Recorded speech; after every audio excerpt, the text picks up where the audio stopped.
see a group of people around you around too. Everyone was really scared, not knowing what was going on. Just seeing like police running around with guns. People had basically run out of their shoes trying to get into buildings so quickly. There was the fear that someone would be shot right in front of me.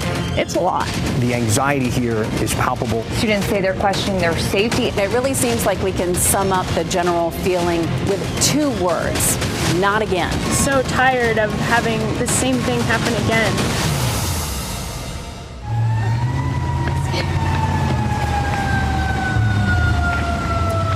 It's the sound that strikes fear in the hearts of students and staff at UNC and their families at home. Another alarm sounded on the Chapel Hill campus today. Another threat, another person with a gun. This time, no one was physically hurt, but the trauma, the fear, the wounds reopened is a pain all its own. Thanks for joining us. I'm Ashley Rowe. And I'm Gerald Owens. Police say a man was seen waving a gun at the Alpine Bagel Cafe on campus. A source told WRAL that man was the boyfriend of a former employee. They say he started waving the gun during a confrontation and left. The alert went out, and the university and the nearby public schools were put on lockdown. An eerily familiar scene. Just 2 weeks ago, a professor was shot and killed on campus. Our team has been there all day, from when the alert went out to the all clear, to the suspect's arrest, to the university's response. WRAL's Dan Haggerty is on the UNC campus and joins us live. Dan, you were just there 2.5 weeks ago, and you're back again. Yeah, imagine being a student here, Gerald. A very scary situation. Chaos again on campus, this time inside a bagel shop in the student union, just through the front doors behind me. A confusing moment as well for students. Keep in mind there was a 10-minute gap between the 911 call that first went out and the alert that went out to the entire campus. And during that 10 minutes, there was a flurry of messages sent on every platform you can imagine as students were communicating with each other about what happened. Many of it misinformation as they waited for a clearer picture from UNC. During that time, the images we captured on Sky 5 and with our cameras of whether it be students running or police arriving here at the scene, seeing that familiar sight once again with those long guns in their hands, as at the time a lot was still unknown. We are figuring out much more, as you can imagine, at this point. We know more about what happened inside of that student union because we've been speaking to the eyewitnesses who were there. WRAL's Keely Arthur joins us now after speaking to some folks who dealt with that scary situation up close and personal. Keely. Dan, I want you and our viewers to think about 5 feet. That's a really short distance. It's shorter than my wingspan. Now, that is how close some of these students were to a gun today. They tell me these past 2 incidents have left them questioning their safety, and some today wondered if they would live. In the moment, I had a split second of thinking to myself, oh my God, that's a gun. These are the thoughts running through the minds of UNC students right now. Okay. After not 1 but 2 campus-wide lockdowns in just as many weeks. It's all disrupted again, and I don't know if, like, for the rest of the semester, it will ever feel like another normal week. Like, again, like, it's happening again. At the first lockdown, Allie Agnoli was far away from the chaos. At the second incident, she was 5 feet from the gun. She'd been eating lunch with her roommate when the gunman charged into the student union, confronting a worker at Alpine Bagel Cafe. They hid. We kind of got under the table and got as close as we could. My roommate kind of like, she froze like, what do we do? And I was like, just get down. And then there was the fear that someone would be shot right in front of me. And then possibly that he would turn around and see me and my roommate and shoot us next. He didn't. He left and left all of this behind him. First, Agnoli ran, then quickly called 911, alerting friends who had no idea what she was talking about. My friend thought I made a typo because we were typing fast. We were like, gun on campus. Like, she thought we meant like guy on campus. Like, she was so confused, like, because nothing had been sent out. 9 minutes after she called 911, she says UNC put out an alert. But I think that the second that 911 call, like, comes through and you hear something like that, the university should be sending something out too. Gun safety was important to Agnoli before all of this. Earlier this week, she was in Raleigh at the state legislature pushing for gun reform. Now, it just got a whole lot more personal. it's just very terrifying to think about what could have happened. Yeah, like I'm very grateful that no one was hurt. And I'm sending all my love to the Alpine worker too. Like, he had a gun in his face. But just the fact that we could have watched that man die and then also could have been next. It's a lot. So what I was going to say is, obviously, there's a lot of students who are very, very sad. And I think, that's the case for most of the students here. But I want to paint a really clear picture about what's happening on campus right now. I just went down to Franklin Street. There are students out and about. And there was a group of students that walked past me and kind of mockingly said, "We're so sad." And I think that speaks to the anger that students are dealing with on campus. They should be worrying about football games and worrying about what their homework is and their social activities, and not all of this. And so I think the university has a really long way to go because there's so much emotion and kind of a mix of it on campus right now, Dan. Anger and frustration. Of course, classes were canceled for the remainder of the evening, as you know, Keely. And the students we talked to said they want the normalcy of a schedule. They want to be able to go to college the way they're supposed to, yet they keep getting these interruptions. Keely, thank you. Police, their response was obvious today. They were quick to get here and quick to act. The arrest came shortly after this incident started. We go now to WRAL's Aaron Thomas as we learn a bit more about who this suspect is and more of the motivation of why today happened. Aaron. Yeah, Dan, certainly a lot of information that we've learned about this accused suspect since we first went on air at 4 p.m. Behind me is the arrest and location for 27-year-old Mikhail Harris. It is worth pointing out that police were already familiar with Harris over an outstanding warrant from September 5th. That's from just last Tuesday. You could take a look at your screen. We actually have a mugshot of Harris. He's from Durham, according to police. Right now, you're looking at a mugshot from a charge not related to this specific case. He was arrested today on Formosa Lane in Chapel Hill, north of campus. The outstanding warrants that we just referred to are related to an assault charge by him pointing a gun and communicating threats at a convenience store in Chapel Hill last week. That's according to an arrest warrant. I spoke with a woman who lives at this apartment complex where he was arrested. She tells me that she worried for her nephew today, who had just been dismissed from school as the arrest took place in her neighborhood. When they released him, they're still out here pointing guns and hadn't got him yet, so I was freaking out about going up there because they told everybody to go back in their house and stay in the house. And on our late news, of course, we're going to be taking a deeper dive into this suspect who was arrested today and what actually led investigators to this apartment complex as an arresting location. Dan? Aaron, thank you. As more of the pieces come into play, we get a better idea of exactly what happened today. But the students, once again, they're hungry to get that information more quickly because of the stress that these vaguer alerts create when all they hear is of a emergency on campus. We have, again, been talking to students a lot as now they're going through this the second time already early in this school year. WRAL's Shelley Jackson spoke to students all afternoon, joins us now with the vibe you're getting from the kids who are struggling through this. Well, Dan, sad, scared, terrified, those are all words I have heard out here today. When we arrived this afternoon, this plaza behind me, it's called The Pit. It was empty. Alpine Bagel is right there on the corner. Students were pressed up against these windows at the library and the dining hall, watching everything unfold in the plaza. I even found a student hiding, crouching behind a bush between a wall, too terrified to come out. Sirens blaring across UNC campus. And it blares and it says, "Danger, get inside, dangerous person." And students, again, running for shelter. Running out, chairs were getting knocked over, things like that. I was sitting right outside of the Lenore Dining Hall. We just saw people just running, and we didn't know what was going on. So when you see a group of people running, you run too. At 12:54, Alert Carolina sending an emergency notification about an armed, dangerous person on or near campus. And we were looking out those windows up there, just seeing like police running around with guns and stuff. The all clear given a little over 2 hours later. It's a little relieving, but still not really. All of this less than 3 weeks after a fatal shooting on campus. It's absolutely insane. Nobody should have to go through this once. Nobody should ever feel like the fear of the possibility of having to go through this. And the fact that it's happened twice is absolutely insane. It was a little shocking. I didn't expect it to happen for a second time, but you know, this is the world that we live in right now.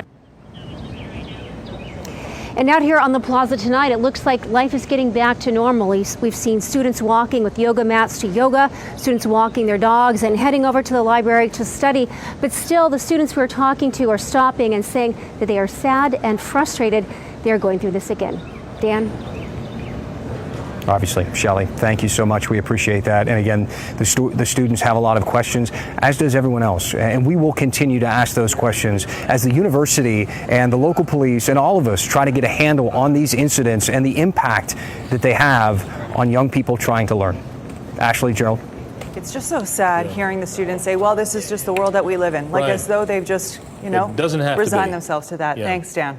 I want to send it over to Mark Boyle in the WRAL Live Center. Mark, we're hearing from the governor tonight. Hearing from the governor via an X message. We'll get to that in just a moment. But if you're just getting home right now, it's 7:11. Earlier this afternoon, around 5 o'clock, we did hear from the chancellor as well as the chief of police at UNC Chapel Hill. Here's part of the message. And it's not just about the problem we're dealing with today. It's about a larger issue that the campus is dealing with as a whole. It's sad and alarming that there have now been 2 lockdowns over the past 16 days on our campus where we've had to apprehend individuals who have violated the safety and well-being of our community.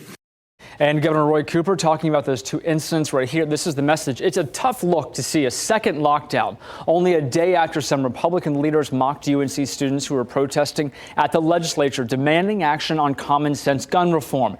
Instead of turning your backs, how about actually listening to them? So clearly a lot of questions about what to do next, how to fix this. Can you fix it? We'll see how all of this goes forward and what kind of attention this story gets a few weeks, a few months from now. Back to you. Yeah. All right, Mark, thank you. We will continue to bring you updates and new information on the lockdown and arrest throughout our evening newscasts. You can also find the most up-to-date information on WRAL.com and the WRAL News app. A Wilson man is dead after a deputy shot and killed him. Just ahead, what we know about the man who died and what's next in the investigation. Plus, a group of thieves hit 7 different businesses in Raleigh's Midtown area. Hear from business owners who are furious. Kat? Just a few showers left as the cold front starts to push out. One headed for Fayetteville. I'll let you know when the rain clears out and when the dry air works its way in. Coming up.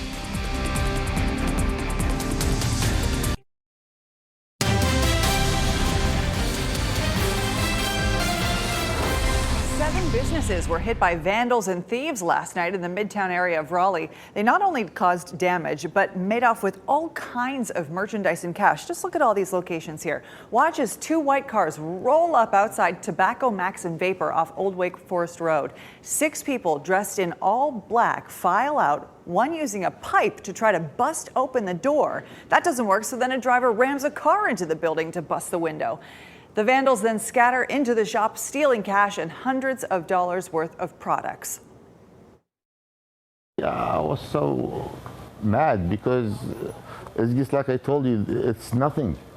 It's just they're screwing other people's life, they're screwing other people's businesses for no reason.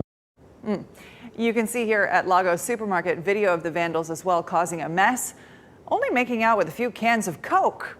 Here is the map, again, of the businesses that were hit. Jet's Pizza on Wake Forest Road, a pet supply store, an ABC store in North Hills, and a Dunkin' Donuts. No suspects are in custody. The FBI is investigating the shooting death of Lamorris Spate Jr. by Wilson County deputies. They say Spate was having a mental health crisis, and investigators say it escalated when he put a deputy in a chokehold and then reached for his gun. Spate's family believes that deputies went too far. WRAL's Keenan Willard is learning more about Spate and what's next in this case.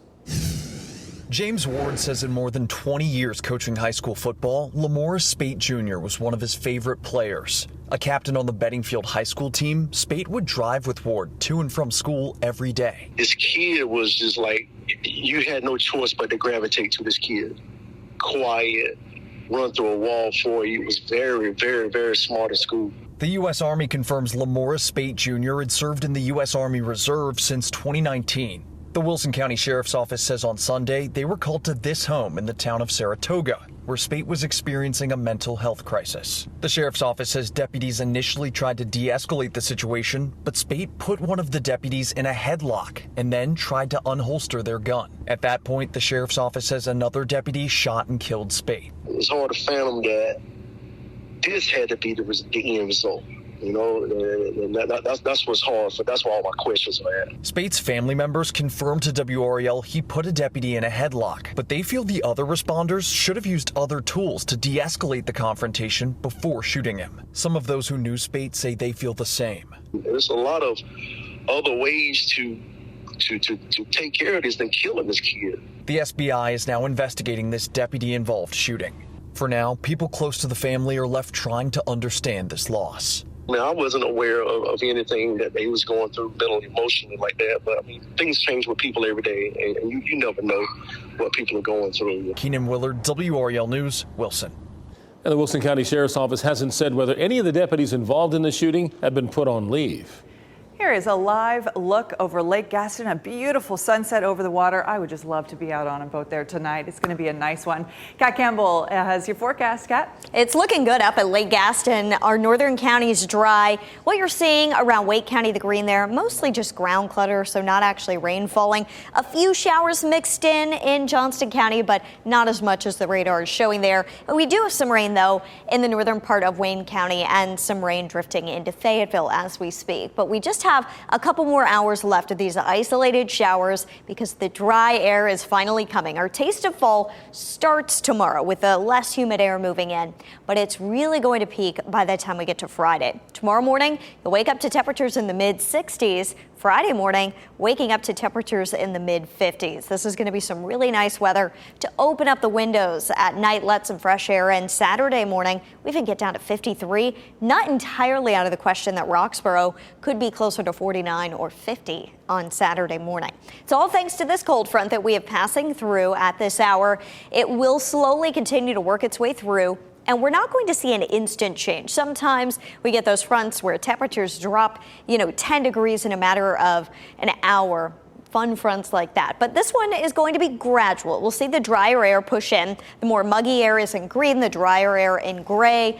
Throughout the day tomorrow, it's pushing into the area from north to south. But look at Friday. That's when you're really going to notice that crisp feel. Our dew points are likely to be in the 40s and 50s on Friday with a north wind, helping to dry things out. It should really feel like fall by the time we get to Friday.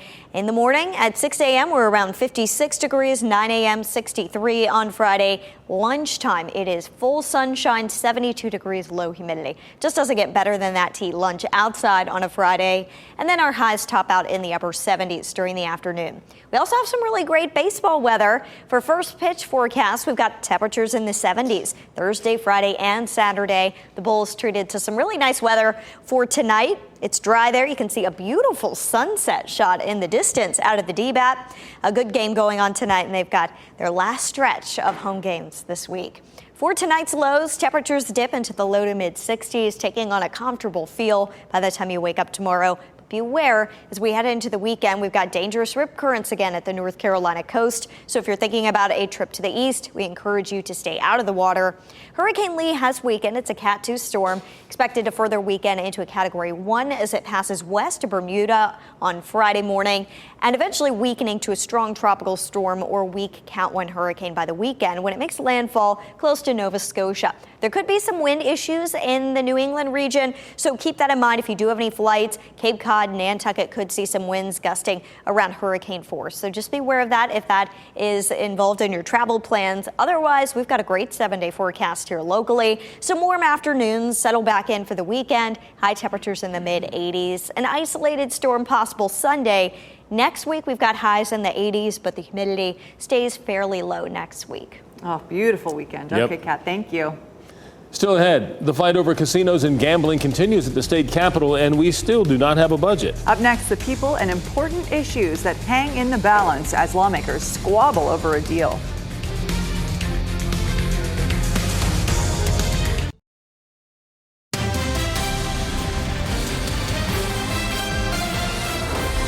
Another day, and state lawmakers still haven't come to a deal on a state budget. That's after hitting an impasse yesterday over whether to include casinos and video gambling in the spending plan.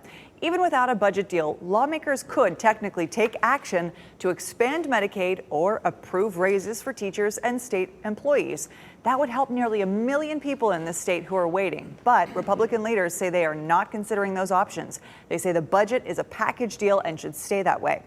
Medicaid and pay raises give lawmakers political leverage over each other and Governor Roy Cooper. Durham solid waste workers are back on the job as they continue their fight for higher wages. They're getting a show of support from 2 county planning commissioners. Stephen Valentine and Nate Baker walked out of the commission meeting last night and didn't come back. Now, we should note that Commissioner Baker is running for a seat on the Raleigh City Council. The workers are calling for a cost of living increase and $5,000 bonuses. We'll keep you posted on what happens next. The Wake County Animal Shelter is once again at risk of reaching capacity. The shelter's housing 182 pets right now. The shelter urgently needs people to adopt these pets since the facility only has space for 30 more animals. That's why the Wake County Animal Shelter is waiving adoption fees for any pet that has been at the shelter for 15 days or more.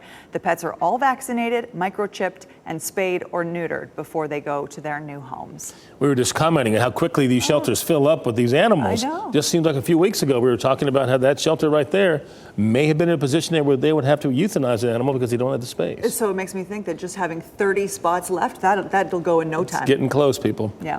Thanks for making WRAL your choice for local news. Our next newscast is at 10 on Fox 50 and 11 on WRAL. Have a great night.